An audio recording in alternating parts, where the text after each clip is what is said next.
venir. Bonsoir Marie Bonisso. Bonsoir à tous. Bienvenue Marie. Ce soir, avec votre photo de la semaine, nous allons à Moscou et vous allez ressusciter un de ces anciens feuilletons américains so kitsch qui nous ont longtemps fait rêver. Très très kitsch, vous êtes très content de retrouver ce feuilleton. Donc on part à Moscou où en ce moment a lieu une performance assez courageuse. Tous les jours jusqu'en mars prochain, une équipe de 80 comédiens et techniciens rejoue, refait tous les dialogues de cette série culte américaine Santa Barbara. La famille Capoel. Vous avez vécu, vous avez regardé la télé dans les années 80.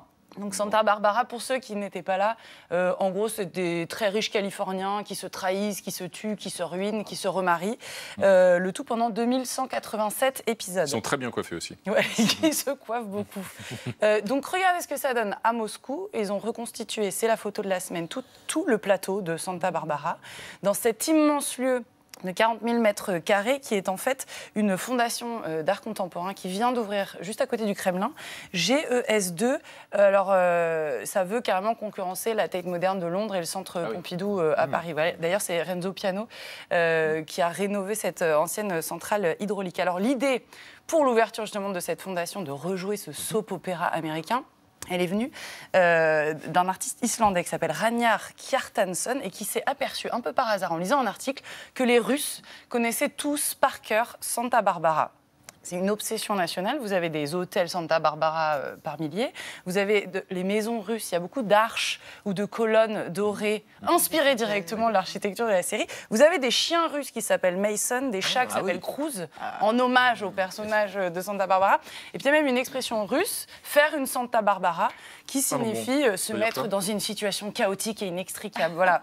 En gros, ça bientôt en Ukraine, en fait. Et ben voilà. Non mais ce kitsch, cette série fait complètement partie de la culture russe. Pourquoi ? Parce que ça a été le premier programme télévisé américain qui est arrivé en Russie juste après l'effondrement de l'URSS. Donc pendant une décennie, de 92 à 2002, en fait, les Russes ont découvert le capitalisme et le mode de vie américain. Tout de suite, ça leur a fait envie, forcément. Ah ouais, non mais c'est vrai. Et d'ailleurs, quand ils ont décidé de le rejouer à Moscou, et c'est assez rigolo parce que la personne qui a créé la fondation dans laquelle est jouée Santa Barbara, c'est un des plus gros capitalistes russes actuels. C'est un milliardaire, Michelson, qui est en fait le patron du plus grand groupe gazier de Russie, donc Novatek. Évidemment, un grand ami de Vladimir Poutine. Voilà, donc c'est le capitalisme doré.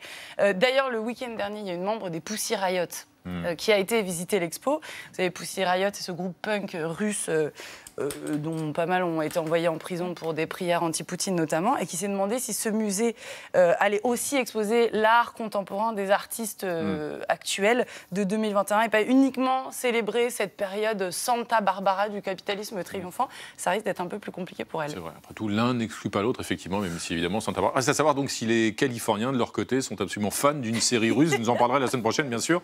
Marie Bonisso, merci Marie. Mais d'habitude, on va se quitter en musique avec un clin d'œil à votre chronique, bien sûr. Marie, puisque vous avez réveillé de si beaux et de si émouvants souvenirs, voici l'occasion ou jamais de réécouter ce générique indémodable. Tchuss. Santa Barbara.